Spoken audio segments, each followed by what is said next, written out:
네, 오늘도 뜨거운 이슈를 시원하게 빠르게 풀어보는 첫 번째 주인공입니다. 커버스토리의 스토리텔러 박상현 아나운서 스튜디오에 나왔습니다. 어서 오십시오. 네, 안녕하세요. 추위를 뚫고 출근한 박상현입니다. 정말 춥더라고요. 너무 추워요. 예, 하지만 청취자분들께 따끈따끈한 뉴스 준비해놨습니다. 아메리카노 한 잔처럼 출근길에 함께 하시면 좋을 것 같습니다. 첫 번째 소식부터 만나보겠습니다. 국민들의 눈과 귀가 헌법재판소로 향한다. 오프닝에서도 제가 말씀드렸습니다만 주심이 결정됐죠? 그렇습니다. 헌법재판의 주심은 컴퓨터에 의한 무작위 추첨으로 배당이 되는데요. 헌재는 문형배 헌재소장 권한대행을 제외한 5명의 재판관을 대상으로 무작위 배당에 들어갔습니다. 그 결과 정형식 재판관이 주심으로 배당됐습니다.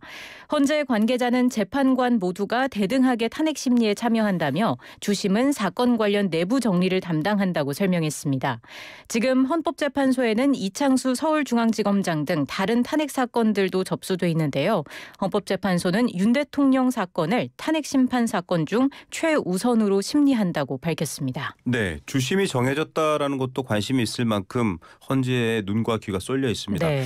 이 정형식 주심 윤석열 대통령이 직접 지명했다 이렇게 알려졌어요. 맞습니다. 작년 12월에 취임을 했고요. 정 재판관은 서울고와 서울대 법대를 졸업하고 1985년 사법시험에 합격했습니다. 연수원 수료 이후 수원지법 성남지원 판사로 임관해 대법원 재판연구관, 대전고법 서울고법 부장판사, 서울행정법원 수석부장판사, 서울회생법원장, 대전고등법원장을 거쳤습니다. 서울지방변호사회가 소속 변호사들을 상대로 조사한 2015년 법관 평가에서 우수 법관으로 꼽히기도 했고요. 세간에는 보수적인 성향으로 알려진 인물이기도 합니다. 네, 성향에 대한 분석표가 쫙 나오고 있는데요. 또 국회에서 지금 공석인 3명의 헌법재판관 인사청문회도 빨리 속전속결한다 이렇게 알려져 있습니다. 네. 자, 윤 대통령도 이제 변호인단을 구성해서 헌법재판소의 심판에 대응할 텐데 김홍일 전 방통위원장이죠. 김홍일 변호사가 대표를 맡고 있습니다. 맞습니다. 12.3 비상계엄 사태로 수사와 탄핵 심판을 받게 된 윤 대통령의 변호인단을 말씀해 주신 것처럼 김홍일 전 방통위원장이 이끌게 됐습니다. 김 전 위원장은 검찰 재직 때 대표적인 강력통 검사로 통했는데요. 서울중앙지검 3차장 시절 이명박 전 대통령의 도곡동 땅 차명 보유와 BBK 의혹 사건 수사를 지휘하고 대검찰청 중앙수사부장을 맡는 등 특수통으로도 분류됐습니다.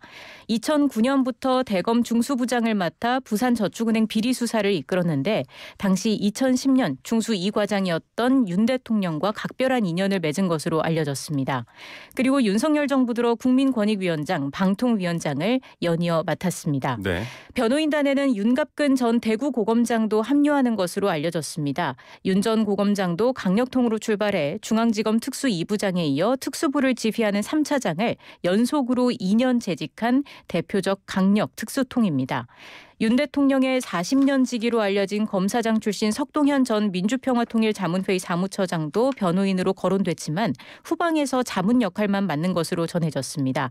윤 대통령은 변호인단 등과 함께 검찰 소환조사 등에 대비해 입장을 정리하는 것으로 알려졌습니다. 네, 주요 정치인의 부정부패 사건을 담당하는 특수부 검사들 출신이었던 윤석열 대통령과 인연이 있던 분들이 변호인단을 맡았군요. 네. 자, 이 와중에도 내란 혐의 등 여러 가지 관련된 수사들도 진행되고 있는데 지금 사실 경찰, 공수처 등이 참여한 공조수사본부가 있고 또 검찰이 특별수사본부를 운영하고 있는데 네. 일단 경찰과 공수처에서도 윤석열 대통령에게 출석 요구서 전달하려고 했지만 출석 요구서 전달조차 안 됐다 이런 얘기잖아요. 그렇죠. 공조보는 어제 오전 10시 반쯤에 대통령실에서 1시간 가까이 협의했지만 전달에 실패했고요. 이어 정오쯤 윤석열 대통령이 머물고 있다고 알려진 관저를 찾았지만 1시간 만에 철수했습니다. 공조보는 경호처가 자신들의 소관 업무가 아니라는 이유로 출석 요구서를 받지 않았다고 밝혔는데요. 네. 하지만 특급 등기 우편으로도 출석 요구서를 발송해둔 상태로 아마 전달됐을 거라며 결과적으로 문제가 없다는 입장입니다. 출석 요구서에는 윤 대통령에게 오는 18일 오전 10시에 그러니까 내일 오전 10시에 정부 과천청사에 있는 공수처 청사로 출석해 조사받으라는 내용이 담겼는데요. 혐의는 내란과 직권남용인데 출석 요구서에는 윤 대통령에 대해 내란의 우두머리 수괴라고 적시한 것으로 파악됐습니다. 네. 검찰에 이어 경찰과 공수처까지 윤 대통령에 대한 출석 요구가 잇따르고 있는 만큼 윤 대통령이 어떤 결정을 내릴지 주목됩니다. 검찰도 사실 한번 소환을 요청했으나 불발됐고요. 네. 지금 2차 소환도 또 요청했죠. 맞습니다. 2차 소환을 통보했습니다. 검찰이 윤 대통령에게 오는 21일 검찰에 출석해서 조사받으라고 통보한 것으로 YTN 취재 결과 확인됐습니다. 앞서 검찰은 지난 11일 윤 대통령에게 형법상 내란, 직권남용 권리행사 방해 혐의 피의자 신분으로 15일 오전 10시 서울중앙지검에 출석하라고 요구하는 공문을 보냈는데요. 네. 하지만 윤 대통령 측이 변호사 선임 문제로 출석하기 어렵다는 뜻을 전하며 조사가 불발된 바 있습니다. 검찰은 윤 대통령이 이번 계엄 사태의 총책임자라고 보고 있습니다. 아울러 이번 사태는 헌법과 법률이 대통령에게 부여한 직무 권한을 넘어 직권을 남용한 조처라고 판단했습니다. 윤 대통령이 검찰의 2차 소환 요구에 응한다면 헌정사상 처음으로 현직 대통령이 피의자 신분으로 검찰에 출석하는 사례가 됩니다. 다만 소환에 계속 불응한다면 검찰은 법원에서 체포영장을 발부받아 신병 확보에 나서는 방안도 검토할 것으로 보입니다. 네, 현직 대통령의 어떤 경호는 계속 받고 있기 때문에 이 강제 구인 관련해서는 또 어떤 충돌이 있을지 관련 뉴스도 저희들이 빠짐없이 전해드리겠습니다. 네. 자, 이런 가운데 여야 움직임도 분주합니다. 내일은 국민의힘 권성동 대표 권한대행 겸 원내대표가 더불어민주당 이재명 대표와 만난다 이렇게 돼 있습니다. 그렇습니다. 윤석열 대통령에 대한 탄핵소추안이 국회에서 가결된 뒤 첫 만남입니다. 권 대행은 어제 의원총회 뒤 기자들과 만나 내일 오후 민주당 대표실에서 상견례를 하기로 했다며 이같이 밝혔습니다. 권 권한대행은 앞서 원내대표가 되자마자 민주당 박찬대 원내대표에게 인사 가겠다고 했는데 며칠 지나도 답이 없어서 나를 대화 상대로 인정 안 하는 방증인가 이렇게 독선적으로 의회 운영을 할 거면 왜 국정안정협의체를 제안했나 생각했다면서도 이 대표로부터는 다행히 답이 왔다고 덧붙였습니다. 그러면은 이재명 대표가 제안한 국정안정협의체를 같이 얘기한다 이런 뉘앙스인 건가요? 일단 좀 봐야 될 것 같습니다. 이번 상견례는 12.3 비상계엄과 윤석열 대통령 탄핵안 가결 이후 첫 여야 만남인 만큼 국정안정화 등에 대한 논의가 언급될지 주목되는 상황이긴 한데요. 네. 권 권한대행이 이 자리에서 국방부 장관 및 경찰청장의 조속한 임명을 위해서 협조를 구할 거라는 전망이 나오고 있습니다. 다만 민주당 조승래 수석 대변인은 회담이라면 의제를 갖고 하는 건데 이번에는 권 권한대행이 취임 인사를 위해 각 정당 대표와 만나기로 한 것이라며 확대 해석을 경계했습니다. 내일 오후 2시에 만난다고 하니까요. 네. 어떤 얘기들이 나올지 그 이후에 좀 지켜봐야 할 것 같습니다. 여야가 이 전국을 어떻게 풀어가는지에 대한 국민들의 관심도 높습니다. 이 두 양당의 책임을 지고 있는 두 분이 만나서 어떤 결과를 내놓을지 저희가 또 내일 소개해드리겠습니다. 네. 또 만난 이후에 소개해드리겠습니다. 자, 권성동 원내대표 얘기를 해드린 이유 바로 한동훈 대표가 어제 사퇴했기 때문입니다. 대표직에서 물러났는데요. 네. 어떤 내용들 이야기했습니까? 어제 오전에 기자회견을 열고 첫 마디가 국민의힘 당 대표직을 내려놓습니다 였습니다. 이어 최고위원들의 사태로 지도부가 붕괴해 대표로서 임무 수행이 불가능해졌다고 말했습니다. 하지만 당이 배출한 대통령의 불법 계엄을 앞장서서 막아낸 건 진정한 보수의 정신이고 탄핵에 찬성한 것 또한 후회하지 않는다는 뜻을 분명히 했습니다.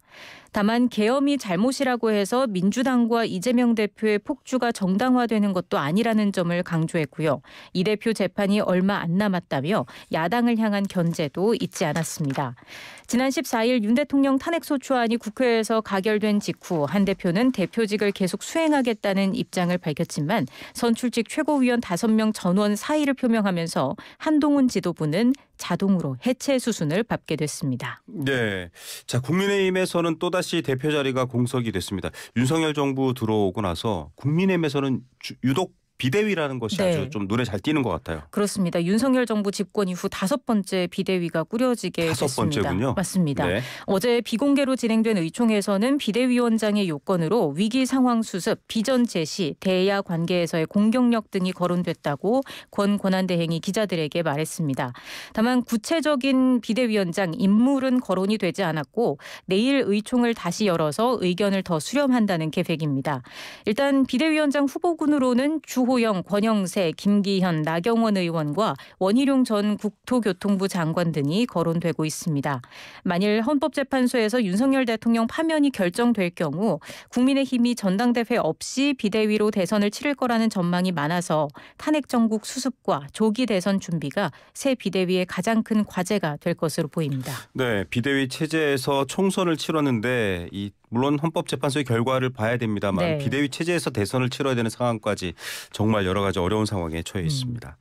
자, 이재명 대표 얘기를 해보겠습니다. 야당이 이런 상황에서 여당이 이런 상황에서도 대통령과 함께 이재명 대표 얘기를 많이 언급했거든요. 이재명 대표 재판. 항소심 재판부 정해졌죠? 맞습니다. 이재명 대표의 위증교사 혐의 항소심 사건이 서울고법 형사 3부에 배당됐습니다. 재판부가 정해진 만큼 조만간 항소심 심리를 시작할 것으로 보입니다. 이 대표는 2019년 2월 자신의 공직선거법 위반 혐의 재판에서 고 김병량 전 성남시장의 비서였던 김진성 씨에게 거짓 증언을 요구한 위증교사 혐의로 지난해 10월 기소됐습니다. 거짓 증언을 요구했다고 지목된 시기는 그가 2018년 경기도지사 후보자 토론회에서 이른바 검사 사칭 사건과 관련한 질문에 억울하게 누명을 썼다는 취지로 대답했다는 등의 이유로 허위사실 공표 혐의 재판을 받던 때였습니다. 네. 1심을 맡은 서울중앙지법 형사합의 33부는 이 대표의 증언 요청에 따라 김 씨가 위증한 건 맞지만 이 대표가 김 씨가 위증할 걸 몰랐기 때문에 그에게 고의가 있었다고 볼 수 없다는 등의 이유로 이 대표의 위증교사 혐의에 대해 무죄를 선고했는데요. 검찰은 1심 판단에 대해 명백한 사실 오인과 중대한 법리 오해가 있다며 항소했습니다. 예, 재판 결과를 지켜봐야 되는데 이렇게 이재명 대표의 재판에 대해서도 관심이 높은 이유 바로 지금 헌재의 탄핵 심판 등 시간이 굉장히 촉박하기 때문입니다. 국민의힘에서 재판 일부러 지연하는 거 아니냐 이렇게 지금 얘기하면서 탄원서까지 제출한다 이런 얘기입니다. 무슨 내용인가요? 맞습니다. 이재명 대표 공직선거법 항소심 재판을 3개월 내에 끝내달라는 탄원서를 국민의힘이 어제 서울고등법원에 제출했습니다. 이 대표 측이 소송기록 접수 통지를 2차례 받지 않았고 변호인도 선임하지 않으며 재판을 지연하고 있다는 겁니다. 탄원서에는 고의 재판 지연일 경우 증인 신청을 적게 받아달라, 국선 변호인을 선임해서라도 소송 서류를 받도록 해달라라는 내용도 포함이 돼 있습니다. 이에 민주당은 재판에 시간이 걸린 건 수많은 증인을 계속 요구한 검찰 탓이라고 반박했습니다. 네. 이 대표는 선거법 위반 혐의 사건으로 1심에서 징역 1년에 집행유예 2년을 선고받았죠. 만약 1심 형량이 그대로 확정이 되면 의원직을 상실하고 향후 10년간 피선거권이 상실돼 대선 등에 출마할 수 없게 되는데요.